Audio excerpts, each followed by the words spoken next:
It's 12:05 p.m. and it's time to go to the gym.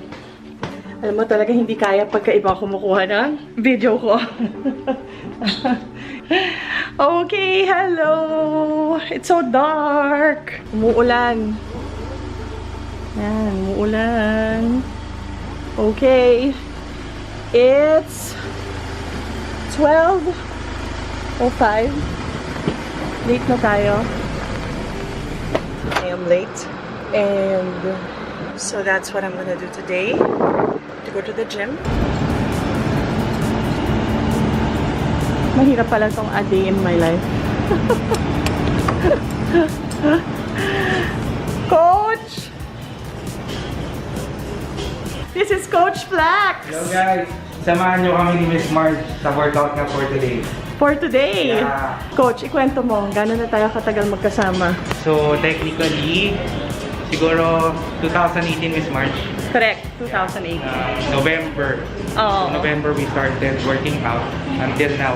Until now, Yeah. nasira-sira lang ng pandemic. Because of the pandemic, syempre. Oo. Pero ito yung coach na sobrang timplado ako. Kasi coach, this is a day in my life. Yeah. 4 times in a week, you are part of my day in the life. Actually guys, nung nag-start kami ni Miss Marge, 5 days kami. Yes! 5 days kami. Nakat lang ng 4 days. Siguro dahil sa schedule. But still, ito, consistent pa rin naman kami for 5 years already. Yeah, so di ba coach, diba, trying so hard to lose weight from all the weight that I have gained during the pandemic lockdown. Pero right now, parang hindi ako ma-frustrate pag mabagal yung weight loss ko. We're now after yung strength. Yes, the strength, tsaka technically, syempre, yung to get fit pa rin. Yeah, of course. Very important yung fit tayo. Oo. And we're moving. Kumbaga, we have an activity every day. So, Yes, and I'm getting stronger and stronger. Yes. Strong. Yeah, so this is the most sought-after coach. Super galing. Alam niya pag bad mood ako, good mood ako, marunong maglambing si coach. Pagka-stress ng day ko, naku, grabe yung mga weights ko.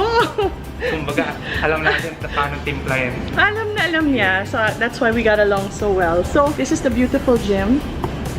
This is Anytime Fitness. Madilim today, no, coach? Ayan, better.